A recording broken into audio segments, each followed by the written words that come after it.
Hello, and welcome to Saving People Queering Things, a supernatural podcast. We were previously known as Driver Picks the Podcast, and the episode you're about to listen to was recorded under that name. Though our name has changed as of season 3, our show hasn't changed that much. Our structure and theme-based discussions are the same, and we're so glad you're here. Now, let's get on the road.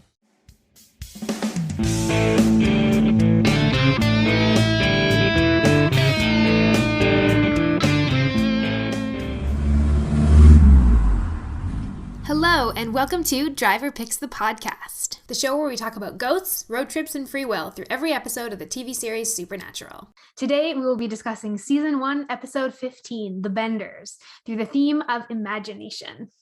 I'm Abigail, your host, and joining me today, again for the second time, is Jacob. Hey! It's great to have you back. Woo. It is now time for our series recap, The Road So Far. 2 boys, the roads of America, and 1 mission to find their father. When Mary Winchester died at the hands of a supernatural being in 1981, John Winchester took his 2 sons, Sam and Dean, and began a life of hunting the thing that killed her, as well as any other evil thing he came across, from vampires to angry spirits. But now, in 2005, his youngest son, Sam, a Stanford student, has also lost the love of his life to the same demon that killed Mary. Sam, along with older brother Dean, have been searching for John for 5 months, while he sends them increasingly cryptic messages and dodges any real-life meeting with them, despite the fact that he is closing in on the demon that killed Mary and Jess.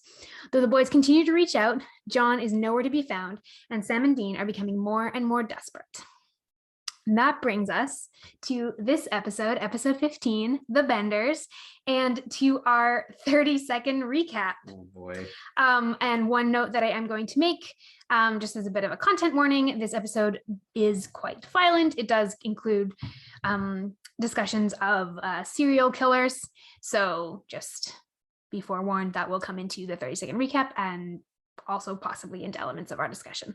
All right. Yeah. 3, 2, 1, go. So Sam gets taken by what originally they think is a supernatural being, but what turns out to actually just be a crazy family in the middle of nowhere who have been capturing people for decades and hunting them and killing them for sport. And so Dean goes looking along with this cop who has also lost a sibling to these people, and they are able to rescue Sam and stop these killers from hurting anyone else. And this is a strangely lack of supernatural beings for this episode. Well done. All right, so I guess I don't need to do anything. I mean, you recap the whole thing, so I guess you'll just have to come up with something. So that's not how this works. Okay, on your mark, get set, go. All right, so everyone says bitch a lot in this episode. That's what I would like to point out. There's a lot of swearing. It's very vulgar if you ever want to watch it. Not to mention, if you ever seen the movie Alone, it's just a new movie. Don't watch it if you're a woman. I'll preface that with that. It's basically this episode, but with one woman, and it's horrifying. These very stereotypical rednecks capture a bunch of people, and then they try to kill them by hunting them. Nice. All right, I got it. You got it. And you got some like pop culture color, some like references to other content. Yeah. Fantastic. Don't watch Alone. I'm not joking. I've seen this episode a bunch of times over the years. And this time particularly, I was just like, oh, this, like, I mean, it's always been a really cringy episode, but like, I think watching it in order and watching it in context of like all the other episodes we've been talking about, this episode is so starkly different because it's not a supernatural being. It's just these terrible, terrifying people. That's like kind of a theme throughout the episode. They're just kind of like crazy people. That's the joke that he makes every time. It's and like, it's deals with demons every day, but people are crazy. People are crazy. So that brings us to our theme discussion. And this week, our theme is imagination, which you can go some really creepy ways with this theme today. I mean, they talked a lot about imagination as well, not imagination, but like hunting things. And they're like, hunting humans is the funnest. Like, you gotta wacky imagination for thinking that, I guess. Yeah, like I was thinking about how their imagination we usually think of as a positive thing, but in this episode we see it like super twisted. Like imagination also goes the other direction into super twisted, and they are super twisted people. Oh yeah. And it seems like they've been doing this for decades. Mm-hmm. The other like pop culture thing that this reference that I don't want to say that they took this from this episode because this is a very, very specific thing, and it's kind of a smaller thing that wouldn't really happen. But the game Resident Evil 7, if you've ever heard of it. I mean, I've heard of it, but I'm not a video game person, so you can tell the viewer listeners. Evil, so if anyone knows the Resident Evil series, Resident Evil 7 is such a change from the series because it's mostly like, oh, you're a cop or like some sort of cop or a government agent with guns and you can shoot all these zombies.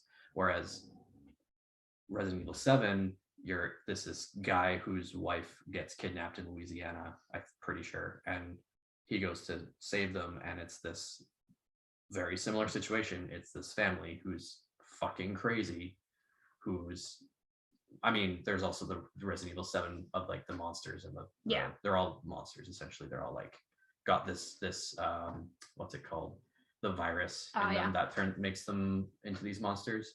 And it's like that. This gave me like huge vibes for that in terms of like the creep, especially the kid.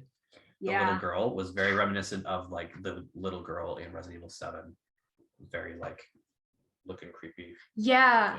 She reminded me of in previous episodes when we've had female like ghosts with some of the same like movements where she doesn't move quite like a human. She moves kind of like her joints are all kind of a little out of whack. And it's just interesting when we've had kind of female quote unquote monsters, even though she's not a monster, she's still a terrifying creature and she's like still being kind of mimicked, finishing with all the female coded villains or monsters so far. Another thing I was thinking of with like kids and imagination was even the very first scene with the little boy who's watching Godzilla versus Mothra and then sees the first victim get taken. And then when the mom and him are having the conversation with Sam and Dean and they're talking about, and the mom is clearly thinks that his imagination has just gone wild and that like the reason he thinks he heard growling is because he has a crazy imagination. And obviously like the kid's right, he does hear growling, but in this case like it's true, it's actually true that like he's imagining a monster and it actually isn't this time. I also another point of imagination is like the entire, it's might not be imagination, but like the entire time leading up to finding out what it is that's kidnapping people, they think it's some monster as well. They assume it is. They assume it is some monster, and so they're like trying to figure out, is it a ghoul? Like what kind of ghoul ghost is it? Like what's going on here? What kind of thing is it? But then their imagination is running so rampant about like what it could be. They're not even thinking like, oh, it's just a human. Is super interesting because I was saying to Jacob when we were watching this that this is one of the only times in the whole show where there's like no supernatural element to the monster of the week. Like there's spoiler alert, by the way. I mean, it's a show called Supernatural. Most things are, well, I'm not saying it's the only time that there's going to be like humans doing terrible things on the show. It's just usually there is some linkage to like the supernatural world, and in this episode there like is zero. There's like they don't usually take on cases that don't seem to have a supernatural element. And if they had figured out that it was like, if they hadn't, they would have dismissed it maybe if they had thought it was just a kidnapping. If they had not heard if the kid had not said he heard a growl and then if Sam hadn't gone missing. Well, I think they already kind of did dismiss it when they were talking in the bar. They were like, I don't think this is really like, Sam was like, I don't really think this is in our wheelhouse. Yeah, that's true. Even Dean was kind of like, we'll just go to a hotel, we'll sleep on it, whatever. We'll like look a little more tomorrow, but it won't be. And then they might have dismissed it. If nothing happened, they might have. But then I think when Sam got kidnapped, it wasn't even a thing of like, Didn't matter. At that oh, point. something's happening here. It's just I'm just here to save Sam. Yeah, it didn't matter Almost, what it yeah. was at that point. It was just he was going to go after whatever it was anyway. Yeah. Exactly. Yeah. I also thought about like imagining as like a thinking about like what could go wrong, like when Sam is the first scene with Sam and Jenkins one of the first scenes when they open the cage and like let Jenkins free, and like Sam's imagining what could go wrong. Sam's going like, this must be a trap, this is too easy. Like Sam's imagination actually like is helpful. Spot on and helpful. I mean, it doesn't help Jenkins because he runs away anyway, but idiot. But like I was feeling for him in that scene where, because I was like, honestly, if I was in that situation and someone had been like, oh, it might be a trap, I would have been like if it's a trap, like at least maybe I have a chance to get free. If it's not a trap, I'm still literally in a cage and I'm gonna die. So okay. Spoiler alert for the movie alone. If anyone is wanting to see it and don't want spoilers, skip past this part. So in the movie, she gets kidnapped by this guy who's been stalking her, and she's in his basement, like very similar situation. She's in his basement. She finds a way to get out, and it's kind of like almost the whole time it kind of just seems too easy. Yeah.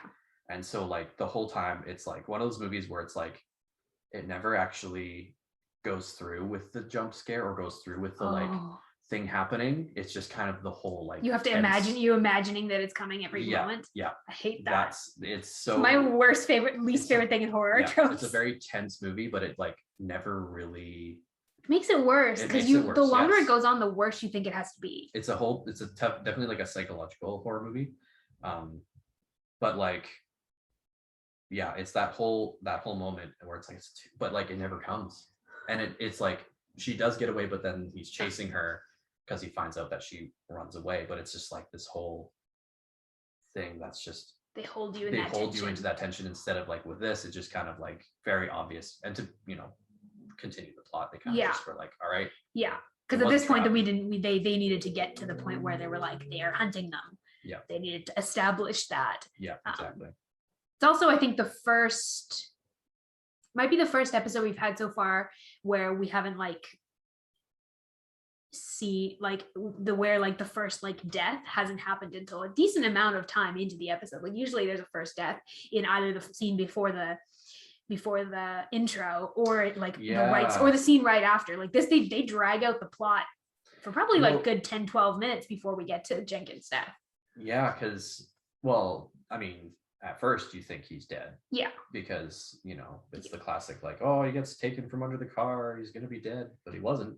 Yeah. And so this, it kind of was a break from formula in terms of him not being dead. Yeah. And in terms of like you actually don't know for sure that you actually think there's actually a moment where you think, oh, maybe they'll actually be able to save him, because when you see him and Sam in the cages next to each other, you go, oh, he's actually alive, like maybe they'll still be successful in saving him. It makes sense too, because like if they would have done Jenkins' actual death, I mean, they could have probably done it in a way that made it work. But I think it's another twofold point here.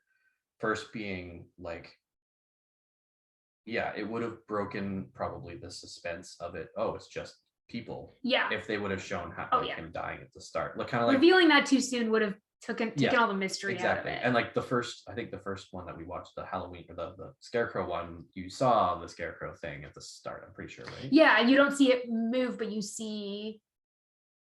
I think you see it. Oh, like, I think you do. Yeah, you do. Yeah, you do see it kill him in the scene. So like that one's like, oh, that's obviously. Yeah, the mystery is not the plot unfolding is not.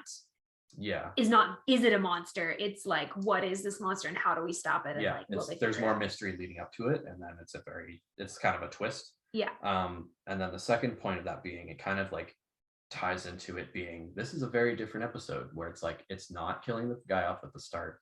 It's developing the plot as more of a mystery rather than like it is a mystery, but like it's more of like it feels like a different type of mystery this time around. Oh, for sure. And more of a thriller element of yes, like, it's more of like it's more of an actual horror, and more of like will it's more in question whether or not our main characters will survive, as opposed to like will our main characters kill the monster. It's more like, Yes. are they even gonna get out of here? Yeah. And then also having it just be humans is like the big difference. Yeah, it's almost a little, and maybe this is because I've seen this episode a number of times, it's almost a little anticlimactic, and in the end, maybe not, but like I was like, oh, I forgot that like it's satisfying in a different sort of way, because they still expend with the monsters that are, you know, the human monsters that have been killing people. But, and I guess it's, I mean, in a lot of ways it's the same for the people, the victims, and like the sheriff, like her brother is still dead regardless of whether or not this was a monster or a human. But it's almost in some ways like harder, because like this is not like a monster whose nature is to like kill to survive, or, you know, we've had some monsters up to this point in the show that have been like, they feed on humans, or like whatever, where like obviously that doesn't make it right, but you can understand their motivation is often like the monster's motivation is often self-preservation, and that's why it's killing humans, or something along those lines. Whereas these monsters, like these humans, literally have no reason. They're monsters. These monsters, and they're in the trope of the monster in this episode, which is great. But like they are just killing for sport. There's no reason. They're not even like killing to hide their tracks because they killed in the past. They're just killing because they like it. Yeah, I wouldn't even say it's for, well, I guess it's for sport because they do it as a hunt, but it's like, it's literally just because it's fun. Yeah, and they say that explicitly, which is one of the creepiest things. But it's so, the creepy reason, like the reason why it's so creepy is because it's so like, oh, this is real. Well, this can happen. Well, there are people like this. Well, that's, I mean, this plays off of serial killer and like serial killer family tropes, because that's like what they're like in the way that like, no, and not that I mean like in terms of this mental illness sort of way, but just in terms of like their brain, the way their brains are thinking about the world is, and the way they think about other humans is like they've dehumanized other humans to the point where like they don't have any empathy. Anything else in that piece of paper you got? Yeah, so I had one note about like the failure of imagination. So like Dean twice has this like moment where he kind of fails to imagine a possibility, and this is like interesting because we've seen a lot of him being really competent, and he is still really competent in this episode, but he's a little thrown off his guard by the fact that they're just people. Yeah. And with the sheriff, he fails to imagine that he really believes he's convinced her that he'll get to go along, and then she handcuffs him, and he fails to imagine that there's a possibility where she could be playing him because he thinks he's successfully playing her. And then also that he told her the truth, so he was not even trying to play her anymore, and he fails to imagine that and ends up in handcuffs. And then with the little girl, when he first meets her, he assumes, and we've seen him, we weren't here for these episodes, but we've seen him on a couple of occasions interact with children whose like parents were victims, and he connects really well with them and communicates really well with them. And so he goes for that with this girl, where he tries to go like, oh, he like sees her as a victim. Well, yeah, I mean, it makes sense. And she's a child. Yes. She also perpetrates, but like, yeah, she's very much in on it. Oh, 100%. But she's a child, and so he like goes to her as like, he fails to imagine that she could be as twisted in the head as the rest of the people, and that gets him like, because there's caught. The innocence of children. Yeah, and I think he just like wants to treat her as a traumatized child, and fails to imagine her as dangerous. I don't even think he thought of her as anything else. I don't think he thought that she was in on it. I think she probably thought that she escaped somehow. Yeah. Something. Well, yeah, because he says shh, and he's like, I'm not going to hurt you. Like he wants her to know that she's not in danger from him. Yeah. Like he does not he's not with these people. He's not with these people, kind of thing. Yeah, exactly. Like I'm not, I might be here to like, I'm actually here to help you. Which that goes well for him. Yeah, gets beaten up by a 13-year-old girl.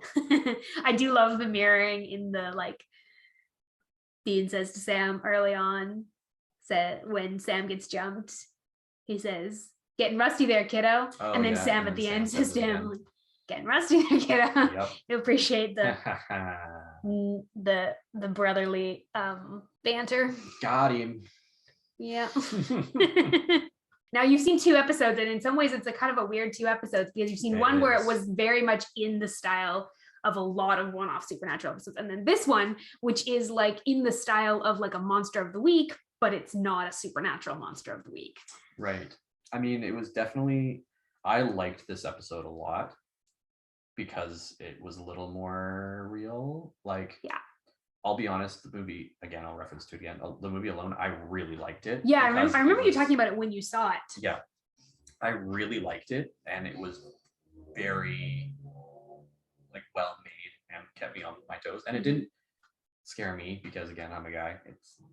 The way it was framed was not, you were not positioned in the kind of place where I'm not in a place where I potentially could be that kind of victim. Yeah. Whereas this, it was like, these are real people. This is a situation where I could be a victim because Sam was the one who got captured. And they seemed like all of the victims that we hear about, and also all of the victims in the one shot that they show pictures of a bunch of the victims, it's all guys. Like, they were hunting people, I think, that they wanted to, well, they even say like, we want to give them the knife, we want to give them a chance. They wanted to at least believe that they were giving them a fair chance. Yeah, they want to give the impression that it's a challenge to them, even though it's not. Yeah. Like, I think that's a good reason why they, and not just because it's a police officer. Yeah. But like, regardless of gender or anything, they just were like, ooh, police officer, get on that. That'd be a fun challenge.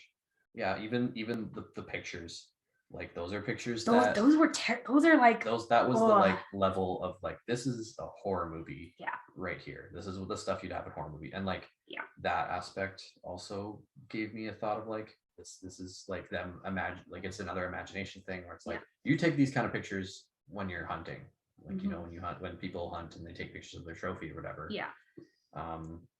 And it's like literally the same thing, but with humans. It's like, that's just sick. Yeah, they've translated this into, like, again, they've dehumanized their victims to the point where this doesn't seem weird for them, and then we get Sam and Dean coming into this situation and being like, no, that's fucked up. Yeah, like, that's fucked up, and I don't, and like Dean, like, it just says, you know, like, says more than once, says like, demons I get, but people are crazy, and like, I think is not struggling to understand, but is like showing this sort of like, this is hard to get, like, I can understand how a monster kills.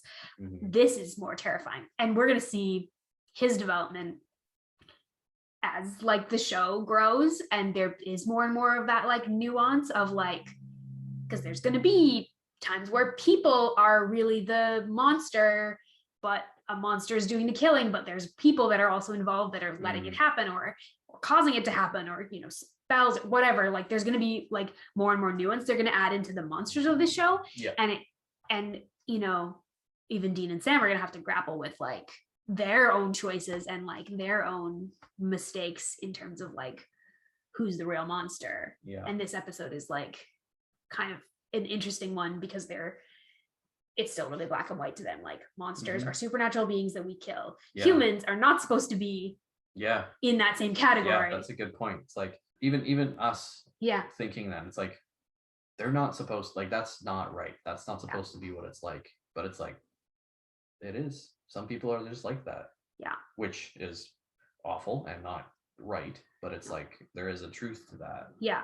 It's humans are capable of that, and this show is going to have to explore that a lot, because the show is also going to, as it gets even further in, it's going to also explore the idea that like, not all supernatural beings are evil.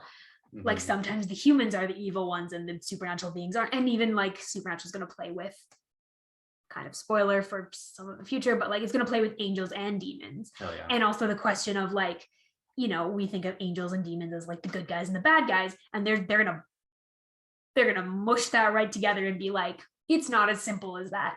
What if the angels are actually a lot more? What if the angels are actually just as capable of being the bad ones, and not all of them are? Yeah. And what if the demons are like not always evil? Or like, what if sometimes they can still actually make good decisions, or like be a hero? And like, I think that's one of the cool things about this show, is that it can play with kind of morality and like ask those questions. And this is an interesting episode to fit into that. I know a lot of people don't love this episode because it is just sort of kind of disturbing. That's fair. which is fair. But I think it actually fits in kind of nicely to the season in a strange I think so. way. I think so. It gives the idea of, like it kind of takes you out of the realm of them looking for supernatural things, and it's like you're still in the normal world, and there's still normal fucked up people like this. What do you do with that? Like, what do you, how are you going to deal with that? And so and they end up still, in a lot of ways they have the same response, and they don't actually. But what I found interesting too is they don't actually make that decision.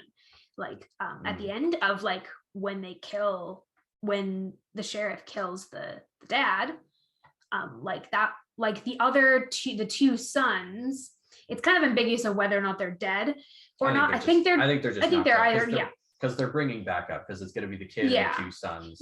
So and also that's kind of in the situation of like the fight. So like even if they are dead, it's not because Sam and Eve intentionally like had made the decision to be like execute them. Whereas like the sheriff very distinctly does, and I did find that interesting that they don't actually leave that decision with Sam and Dean. They leave that decision with her, like the writers, and I'm glad that they made the choice they did, because I think that was like it's complicated, and I think they wrestle with that, and it's a messy ending because that's it. I mean, I think about the kid, like, that kid's gonna, those adults, the sons are gonna get taken for, imprisoned if they're still alive, but that kid's gonna end up in like some psych ward and is gonna have to like learn to be a human again, hopefully.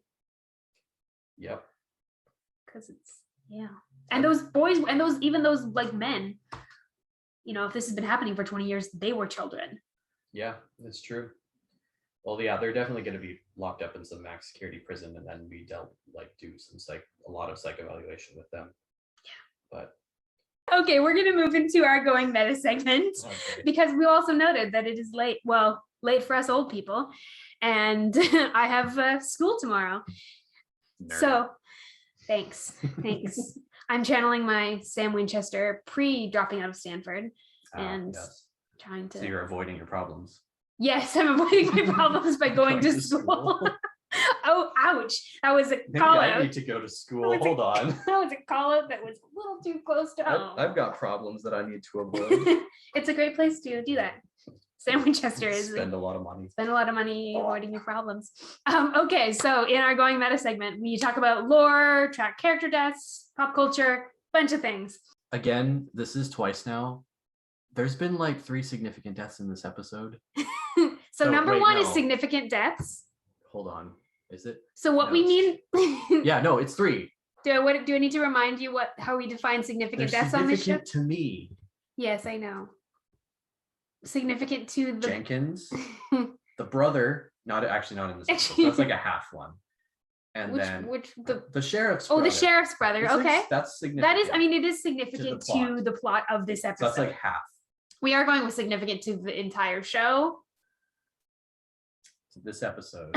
Okay. Okay. And the dad. Okay.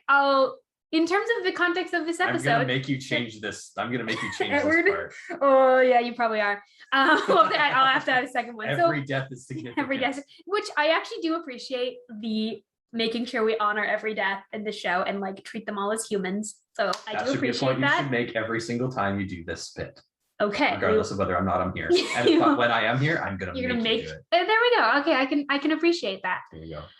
But there are no so there are significant deaths in this episode, but there are no major character deaths in this episode. There we go. There's our distinction. Like yes. And number 2 is the Bechdel test. This episode fails miserably. There are two women, and they never even share a scene together. They never share a scene together. They only ever talk to dudes. It would have been. I wonder, this is something that I've been thinking. So another thing about Resident Evil 7, the game that's very similar to this, is there's the wife as well, who is also just as crazy as everyone. So I wonder, like, for one thing, where are all the women? Where's the mom? Where's the mom? And would it make it creepier if it would have been Yes. the mom? Yes. Yeah.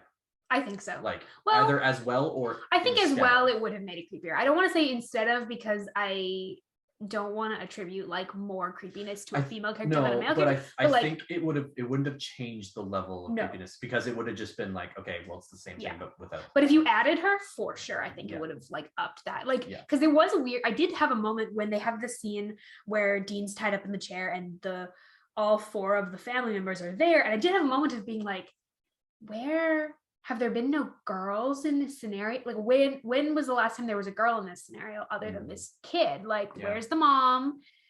Were there ever sister? Like, this has been going on in this family for a long time. Like, maybe, okay, I've got a wild, very creepy theory here. Okay. The girl's very young. So what if the father who really wanted sons and she had a girl and he wasn't happy about it? Fudge that. Yeah. Say it. Fuck that. There. That's bad. I know I was intentionally saying fudge that because of. Yeah, that makes. I mean, well, I did think that it feels like there's got to be a reason, a bad reason why the mom's not there. Like something has gone wrong. Whether or not either she died somewhere suspiciously, or she tried to escape and died, or she just actually, or she like, who knows? But it just seems like there would have been no escaping from this family except by dying, which makes me think that any death is sort of suspicious, because she wouldn't have been that old. The unfortunate thing with my theory is that it would make so much sense. It would make so much sense given all of the context. I imagine they didn't add that sort of idea in because it would have just pushed the uncomfortability and creepiness. And it's a short episode, and like they did not have time to unpack anything more. But I think that is well, that's creepy. But this episode does not pass the Bechdel test because not enough women in it. Third is our lore check. So anything connected to the broader lore of the show, I mean, there isn't anything because they're just humans. Yeah. This sheriff, I'm pretty sure the actress that plays this sheriff, she might have recurred, but she plays a different character.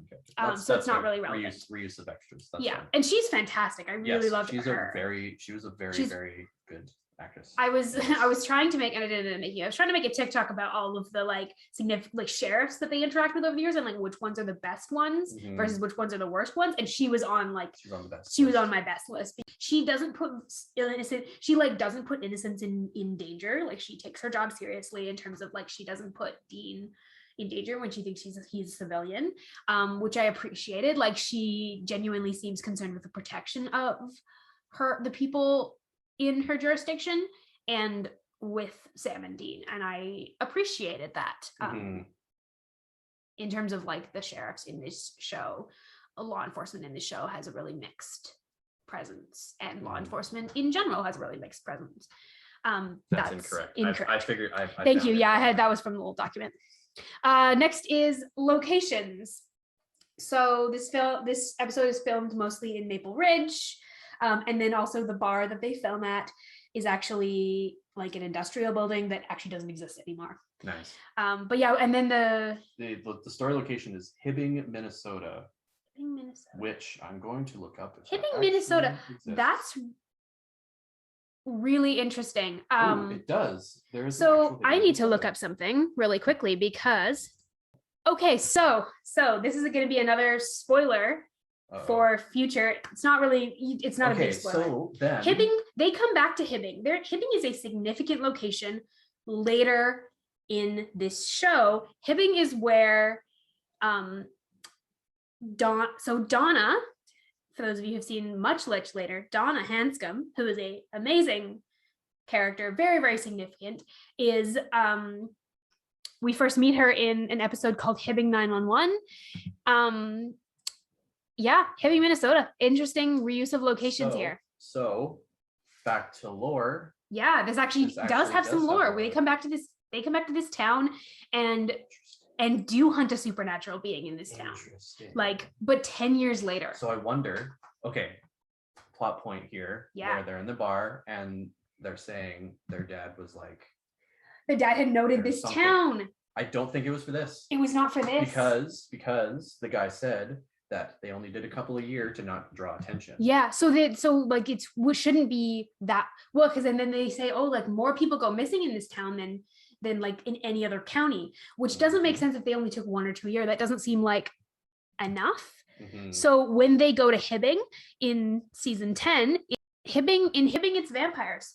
So there are vampires in this area, and that's maybe, but vampires also very similarly in the lore of supernatural, vampires often take people and hold them hostage to be basically like blood banks.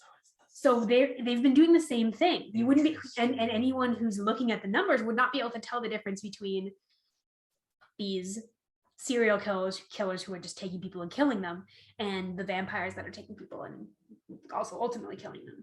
Very interesting. Oh, I love that this connection exists. Nice. This is a good connection that I had never heard before. Cool stuff, guys. Okay, spoiler part over. Next is... Hell yeah. You're looking at... I'm looking ahead. Don't worry. Yeah, you're looking ahead.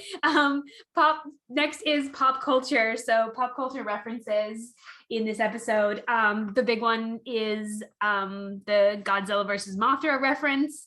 They have with the little boy at the beginning who is watching Godzilla versus Mothra, and then Dean has a whole little like banter conversation with him. He kind of bonds with this kid over the fact that they both love this, and then he like makes fun of Sam for only liking the remake, and it's like a very sweet moment, and also indicates again what we've talked about before. Dean was raised by TV and is and Dean also loves horror, clearly loves like horror and monster movies, as opposed to Sam, who like very much hates them. Yeah. Like in canon. Any other pop culture references that you noticed in this episode? Besides the beginning with like the Godzilla I don't know. This episode's just kind of chock full of like horror tropes more than anything else. Oh, Ned Beatty. Yeah, they make the Ned Beatty joke. Okay. The Ned Beatty. Oh, so the Benders. So this episode called the Benders because that's the family's name, which I don't know that they explicitly like really make clear in the episode, but that's why it's called the Benders. Gosh. And they're related. That's a reference to an actual serial killer family. Not they didn't hunt people, but were a serial killer family. Same. Yeah. So that's the other very grotesque sort of pop culture reference in this episode, and that's just from the writers. Next, we have international titles. So this episode's called The Benders in most episodes, most languages. There is some interesting titles though. In German, it's called Manhunters. In a couple other languages, it's just called The Hunters. One episode in Hungarian, it's Killer Hunting. And in Finnish, it's Woodlanders, interestingly enough. That's very interesting. Yeah, so just interesting how that works. And our last little segment in our Going Meta segment is Gaydar. Where does gayness come from and how is it transmitted? Jacob, I really appreciated that, Jacob. I'm gonna play that every single time. Please do. That would make me very happy. Where does gayness come from, and how is it transmitted? Oh, which honestly, for some of the later episodes, would be really funny. This episode's so in this segment we kind of talk about like both like sexuality, but also like gender and masculinity, and like how is that being constructed, and anything interesting we know. It's also just anything interesting or fun. This episode. Again, we kind of talked about the gender piece with there not being women. Really but women. What I found interesting is that this family of men are not capturing women. Yes, that is very which is interesting because like that kind of is the trope with when it's usually men hunting. But I find it interesting that they're hunting men because it's more of a challenge to them. Yeah, and that's their perception of it. It's like it's more earned because they're fighting what they see as something that can be. Except for the sheriff, who to them is just as much of a challenge because she's a police officer. It's the whole power dynamic there of like they see men as more powerful, clearly. And that's where like, which is an interesting, like this show, like, their construction of masculinity is clearly based around violence and power and strength and like, and also the ability to like outwit your opponent. But also like, I put outwit in air quotes because They don't. They don't. They just have everything set they up. they just are the most powerful in the scenario. They're And something that I've found interesting with that is like the daughter also doesn't seem to be involved in like the actual hunting part, even though she's probably the same age that the boys were when they started. that Sam and Dean were, No, or that the boys were. The boy. Oh, the sons. Yeah, the sons. Yeah, because like that's true. So that's interesting. It's like, why aren't you getting the girl? Come right. on. Well, yeah, they leave. I mean, it sort of makes sense that she's the one they leave, but also like doesn't fully make sense because I'm like, you're like, it's interesting that they leave her with Dean. So they clearly think that she's capable enough that he won't get free. And he's like Dean's a big guy. Like Dean's like a 6 foot. He's a thick man. Yeah. And he's like, we've seen him like, and he's even in the previous scene, they've seen him like wail on them and like not take them out, like they take him out, but he gives a pretty good fight before they do. And they clearly trust her to like be able to handle it, which is interesting. But there's not really anything else in terms of like gaydar or like sexuality or gender in this episode. Which this episode is not really focusing on those relational elements. It's more even the fact that like it's siblings. Like we see a lot of episodes where like, you know, the person in position where the sheriff is positioned in this episode has lost like a partner or like a spouse or a girlfriend or a boyfriend. And in this episode it's a sibling, and that's mirrored with Sam and Dean. So like we're not getting a lot of focus on romantic relationships of any kind. No Meg. Next episode preview. Spoilers. That's fine. We're getting more Meg. It's fine. You brought Meg up, so I don't know. Yeah, but you knew Meg was in the next episode. Yeah, because you're breaking the fourth wall. Now they know that I know. Now they know that you know. Okay, I'll just cut it. No, you won't. That was a good bit. You can't cut a good bit. This is like me every time Jacob like groans at me for some comment that I've made, and then I say I'll just cut it, and he goes, "No, you can't cut it." You can't cut good content. No, I can't, and I won't. Good. We are gonna finish today with blessings. So we're gonna bless a character each. Okay. Any reason we want to. I'm gonna bless Kathleen, the sheriff. Yes, good. If you weren't going to, I was going to. Good. So good. I'm glad now you get to bless someone. Do I have to explain why I blessed them? Oh. Yeah. Like what about? Well, she lost her brother and she got revenge, but I bless her that she is able to reconcile with that because it feels like justice. Yeah, because I don't, and it's something that she said actually was that she thought that knowing would make things easier, but it didn't. Yeah, I felt for her in that moment. Like I think that was a really good moment in the episode of just like being like, what Sam and Dean do in stopping monsters is good and needs to happen, but for the victims and the families of the victims that have already lost someone, like there's no, there's only stopping what could happen in the future. There's no undoing the past. Yeah, I felt with this one it was definitely interesting because I think I felt way more for her than I did for like anyone in the last episode we watched. Like I didn't really. They also gave us a lot more of like, I feel like we got to know her. There's a lot more one-on-one with her. Yeah, and we got to see her go through this process of this whole discovery with them, and yeah, definitely blessings to her. Yes, and I hope that she was. Yeah, I wonder if she was still in Hibbing 10 years later when they started to have people disappear for vampires. Maybe we'll see a cameo, like an extra in the background. Honestly, I want to now imagine her having been there. Interesting. 10 years later, or having retired from policing and living a much more peaceful life. That would also be a good ending. Yeah, is it 10 years later? It's season 10, so it's roughly 10 years later. The show's timeline gets a little convoluted, but it's around there. She's still young enough. She's in her probably early 30s. So yeah, she'd be 40. Oh yeah, she would still be there. Yeah, if she's still doing that. Unless she's like. I mean, we have other sheriffs that are from Hibbing in that episode, so it's interesting that she's not. But we can imagine that she was. All right, blessing. I actually want to bless the small child, the girl. I don't think we ever know her name, but like she is, because I do want like, even though she also is really scary and violent, I want to see her as a victim because she is, and because the only reason she's like, I don't know. I don't want to see children particularly, or humans in general, but like particularly children as like inherently like violent or evil like circumstances are what makes that happen. And she's been in horrible circumstances her whole life that have made her into this monstrous kind of creature that doesn't seem to have any empathy or care. And I hope that with a lot of therapy, that's not the end of her. Like, I hope that that's not the end of her story, that she is able to recover from the messed up training that she's gotten and have a, real life as a real human, as a real girl. As a real girl, not a wooden girl. Not a wooden girl. No, Pinocchio. Yep, you were right. Well, it's a girl. I guess. I just added A to the end of it. Yeah, that's how it happens, right? Pinocchio. Yeah. Well, she doesn't have a name in this episode as far as I know, so actually maybe she does. I don't know. Hold on. Should have maybe looked that up.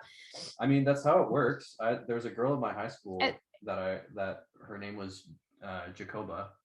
Oh, really? And it's just Jacob with an A. It's just Jacob with an A. Which I'm sure it actually is. It probably is. It is a common way. I can't remember how it's pronounced. Jacoba. I think it's Jacoba. Yeah. Does she have a name? Missy Bender. Missy. I don't know if it's that actually her name or. That's what the dad. I think, yeah. Now that you're saying it, I remember that her dad calls her that. But then again, that's a kind of a name that could be her real name or could be a just sort of like term of endearment sort of thing. Interesting. She's cute. Well, she's got to be what, like around our age, based on the actress in that episode. 92. She's actually older than us. Yeah. Huh. How about that? Oh yeah, she's cute. You're right. You're correct. All right, hit me up, Alexia, fast. Now that we've talked about your very creepy character in a 2005 paranormal show. She's into acting. It's true. That's pretty sick. That's true. Thank you, Jacob, for joining me today. No problem. It was fun. This was. You can find Jacob on YouTube at Jacob Hagen, and the link to his channel will also be in the show notes today. I will make new things, I promise. I haven't made anything in a while, and it's just been a grind to get stuff out, but I will do that eventually. And I can't promise a podcast anytime soon, but that's also in the works eventually too. So excited for when it happens. Please be patient. Yeah, we'll plug it on here when it happens. Yeah. And to our listeners, thank you for coming along for the ride. We wish you a peaceful road until we meet again. Next week, we will be discussing season 1, episode 16, Shadow, through the theme of peer pressure. Have a great week, everyone. We'll see you next week. Bye.